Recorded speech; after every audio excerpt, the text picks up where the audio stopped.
Hi, welcome back. We're still in Chapter 7, except now we're going to talk about conflict.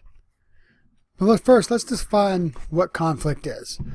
Wilmot and Hawker define conflict as an expressed struggle between at least two interdependent parties who perceived incompatible goals, scarce rewards, and interference from the other party in achieving their goals.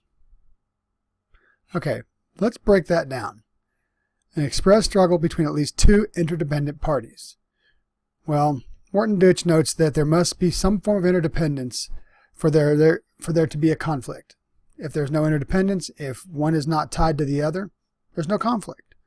All right, so we know that it's expressed. It's between two people, at least two people. And now you're perceiving incompatible goals. Okay, so we both want something different. Scarce rewards. There's not enough pie there for everything we want. And interference from the other party in achieving their goal. So not only is there not enough pie for both of us, but you're trying to take my pie. Okay, so that's basically conflict. We've talked about this a little bit in class. We'll talk about it even more in class. But one thing I do want to note is that while we are discussing conflict, one thing you want to pay attention to is that conflict is not static. That means it is not stationary. It does not come to this level and stay at this level forever. Sometimes it goes up, sometimes it goes down, but it does not stay static.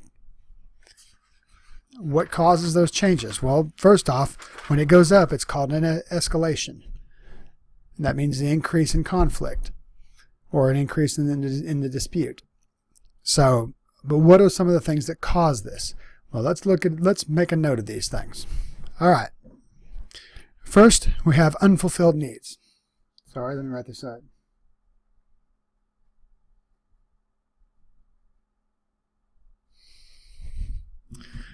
All right. Basically, and what they're saying is that as needs go unfulfilled, conflict increases. So as I need more water, I'm going to get more agitated and more difficult to deal with because I'm going to fight harder for my water. The needs that I need, that's awful redundant. The needs that I require are not being filled. Now, this can also be compounded by dialectic tension. If you remember back before we talked about this, this is the contradictory needs. I need water, but I need to stay in my house because I don't want to be around people. All right. The next one is faulty attribution.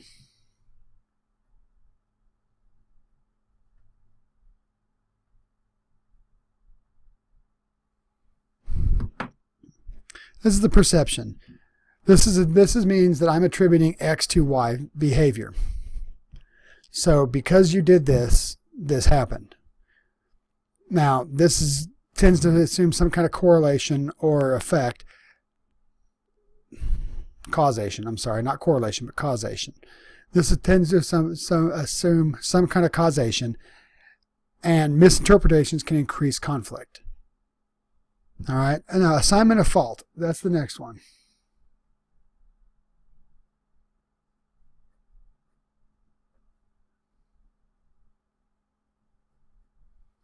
All right, so we're going to look at assignment of fault, and that's the notion of this is your fault. You did this, you caused this. This is what I perceive to be as why we're here. The book also calls this punctuation, and they say punctuation is when we assign cause and fault according to our perception of whose behavior is responsible and whose behavior is the natural result. And I got a note over here that says see page 189. So if you're interested in that, look into that. In fact, as we all know, as soon as you start placing blame, then you start causing issues, and that's what can cause an escalation of escalation of conflict. Sorry. Next would be unethical behavior.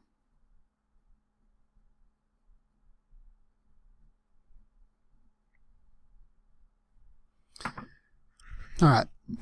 These are things: deceit, lies, gossip. Let's just face it. We all know this. If you are not being ethical in your communications, is going to cause problems. One other thing that I want to point out in escalation, and that's with dealing with technology.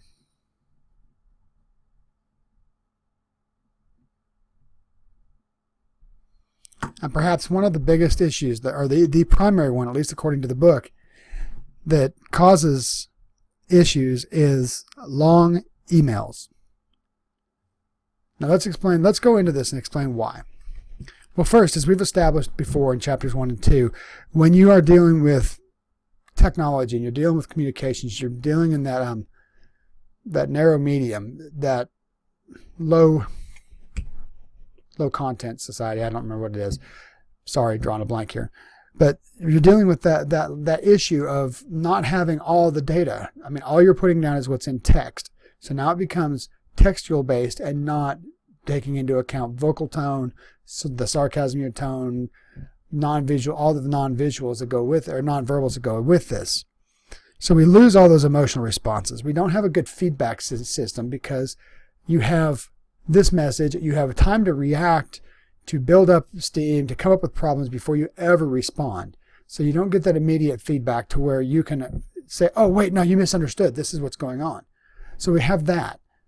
Now, long emails in particular, what happens is that we, as an individual, we take and we start writing, say, I'm going to send you an email and complain about the fact that you haven't been studying for class.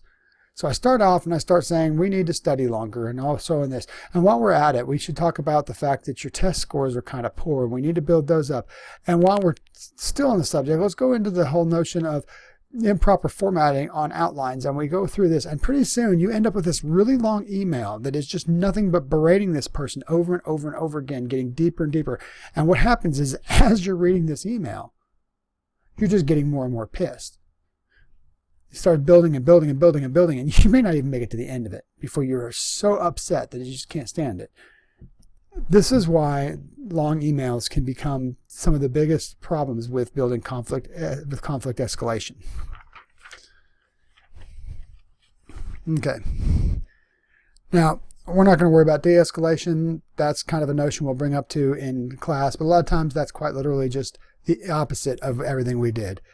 If you're unfulfilled needs, you de-escalate by fulfilling the needs. If you have faulty attribution, you establish what is actually at fault. If you're assigning fault, you decide you quit assigning fault. You take it as a whole and you work it out. Be ethical in your behaviors. Don't lie, cheat, steal. And when dealing with technology, make sure that you play it out the way it needs to be played out. Do not spend a lot of time just berating people. Apologize. So let's talk about conflict styles. Conflict requires that both parties have some form of commitment. As we said before, as we talked about this, one of the issues that requires for conflict to come around is there must be interdependence. So both parties have to have some form of commitment. Both parties have to wish to resolve it. If you don't want to resolve it, it's not going to get resolved. One person is not going to be willing to participate. Either they're never going to consent, or they're going to demand that they get everything they wanted. And for example, we get into the situation with this in Never Married Parents. Mom really doesn't want dad to see the kids at all. Even though the judge is probably going to give him a standard visitation plan of 80 days a year, and we're not going into the details on that, but even though there's that knowledge that there is probably going to be an issue, mom just does not want a resolution. No, not going to happen. We can talk to her blue in the face. It's not going to come to an agreement. So when dealing with conflict, and when you're talking about conflict, we're talking about the resolution of conflict, because that's what we're dealing with. That's what you have the ability to deal with. So like I said, both parties have some commitment to it. Both parties are interested at least in trying to resolve the conflict. Neither party is mentally dysfunctional. That means that they have the ability to self-determine. They have the ability to enter into a contract, to know what's going on, to realize what the situation is. And when I say mentally dysfunctional, that does not mean just mentally, physically, or physiologically mentally dysfunctional. It could be chemically altered. It could be anything. Now, the last and final step is that neither party should be just committed to that. Either I'm going to get it or I'm done. They have to be willing to stay. They have to be willing to commit, to talk, to come to a solution. That's what has to happen. Now, when we start talking about this, we're talking about several different styles. Sorry, let me slide this down a little. And one of the conflict styles is passive.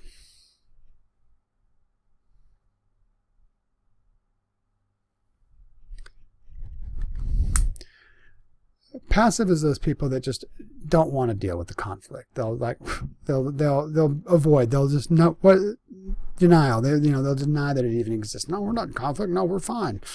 Or they'll avoid it. We're not going to talk about that. Or they'll just say whatever you think. They're accommodating. They'll just let the person walk over them. That is the passive style. They're not willing to stand up for themselves or for what they believe or feel like they want.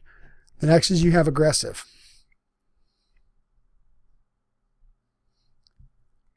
The aggressive style is that their needs are important, not yours. I want what is mine. I don't care about you. That means I also have exaggerated verbal and nonverbal expressions. They get really animated. They're really loud. They're really into it. They're just very intense. These are the aggressive type people. They have a habitual explosive anger and hostile behavior, etc. They just are those kind. They're going to stand their hands on the table. They're going to do this. You're going to do that. This is the way it's going to work out. We all know those aggressive people. The next one is kind of a hybrid. Or at least the term is hybrid, but it's really not. And that's passive aggressive.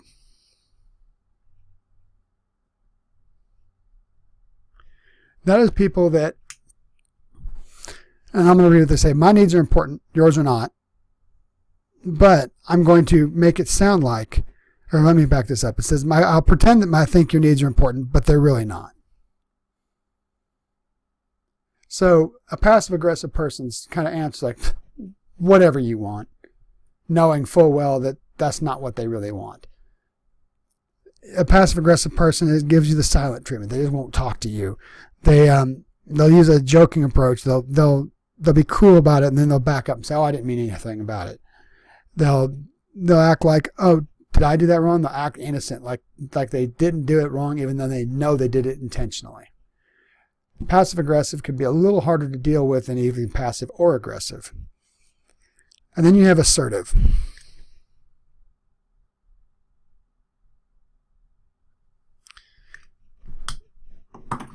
Assertive people tend to look for resolutions that will benefit everybody. They're the ones that feel like both people's needs are important. They're the ones more willing to cooperate or collaborate. Now, we've talked about those. Let's talk about some of the other the 3 basic steps that we can deal with as far as the actual conflict outcome. You have win-win, win-lose, and lose-lose. Okay, let me go back to that. That's win-win, win-lose, and lose-lose.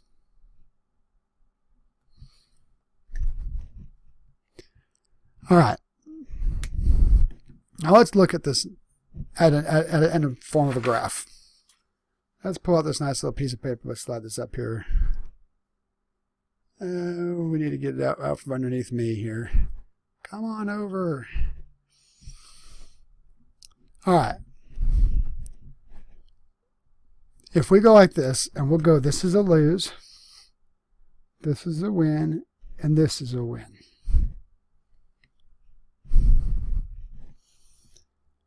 Okay. Now, when we're looking at this chart, we see on the chart actually says assertiveness and cooperativeness. But let's look at another example. The bottom axis is the relationship is important, or the level of the desire for the relationship. Far to the left here, way over here, over here, we're looking at a relationship that we just don't care about. Over here, we care considerably about that relationship. Over on the y-axis, the assertiveness axis, we have a goal importance. At the bottom of the axis, we look at the goal is not really important to us. And at the top of the axis, the goal is very important to us. So if we look at an example of a conflict, and we look at something and we say, where are you going to eat tonight? And it's me asking one of you, where do you want to have dinner tonight? You don't care about our relationship. You just don't really care about that. You also don't care about where we're going to go eat. So it might be you're going to avoid it. You're just like, I'm just not going to answer you. Just go on. Now, if your spouse or your significant other asks you, where do you want to eat tonight? And you say, well, I want to go to Chinese. I say, well, I really want to go to Mexican. Okay. Now, again, you really don't care where you're going to eat. You like Mexican too. You're just throwing something out there. You may accommodate. That means that you're going to just say, well, we'll just let you have it. We'll go eat. I'm not worried about it. That's the notion of accommodation. Now, that is, you're trying to preserve the relationship by resolving the conflict, by giving in to whatever the situation was. Now let's go to the other one. And we look at it and say, okay, where do you want to eat tonight? Well, I really don't I want Chinese. I haven't had Chinese in months. And you're with an individual you really don't care about, and they're like, well, I want Mexican. Well, then that's where you get competitive. It's like, well, I want Chinese. By God, you picked the last 3 times, or everybody else has picked. It's my turn to choose. I've had this time. We're going to go into this argument. We're going to have this and blah blah blah blah blah. But you're very competitive about it because you don't care whether you piss this person off, whether you're going to be friends with them or not after this. You want your goal. You want to have Mexican food. That is competition. Now, as you work both directions, both you're increasing the desire for the goal, and you're increasing the desire for the relationship, you slide into what's compromise. Compromise is the notion of you give a little, I'll give a little. Well, maybe we won't go get Chinese or Mexican. Maybe we'll go to the steakhouse tonight. Or maybe it'll be, all right, how about we'll have Chinese tonight, but next week we'll have Mexican. That's compromise. That's the notion of sometimes you win, sometimes you lose, sometimes I win, sometimes I lose. We're mix and mash. It's not, everybody doesn't get all what they want. Now, collaboration, now this is probably by far the most difficult one to deal with, because collaboration takes the notion of, instead of that being that false dichotomy that we have to have either Chinese or Mexican. That was that notion of we have to have one or the other. Well, what if we expand that pool and say, okay, well, what if we get takeout and we'll swing by and we'll get Chinese food at one place and take out Mexican food, and then we can go to Joe's house and all get together and we can just have this big family style meal of everything. So instead of saying you have to go to either or, we've expanded the pie. We've expanded the notion of what is available to us. And this is how we've collaborated. That is the difference between collaboration, cooperation, combination, avoidance, and competition. Like I said, it's the lose-lose avoidance to the win-win of collaboration and everything in between. Now, all of this sounds all fine and dandy, and it all sounds very linear. Again, we are pigeonholing things into this big blob that can fit into all kinds of speculations. Maybe that compromise is more collaborative than it is compromising, or maybe it was more competitive, and you're drifting and you get this, and you kind of do all this stuff. So it's all really broad. Okay. Let's see what else is listed in my notes here. Confirming disorder. I'm not even going to worry about those. We've done the win-lose, win-win, win-lose. Let's talk about interest versus positions. We've kind of brought that into account in class. I want to talk about it for just a minute when we're discussing this. Again, we'll look back at this. We'll say, okay, in avoidance, I don't care what your interest or position is, just do what you want. In accommodating, it's like, well, I really want you to be together, so I'll accommodate, so I won't worry about it. But when you start getting into negotiation, now we're into competition, compromise, or collaboration. Now we got to delve into what is actually behind it. We talked about the interest, we talked about position. Interest is the idea of the light switch on or off. Position is, I want the light switch on so I can read. You want the light switch off so you can sleep. Maybe I get you a face mask that covers your eyes so you can sleep in the dark. Maybe I get me an itty bitty book light so I can read while you're that. Maybe I don't read in bed. Maybe I go and sit in the living room couch or chair or something. So, but we get into the whole idea of interest versus position, and that's key to any conflict is establishing what the interest behind the position is.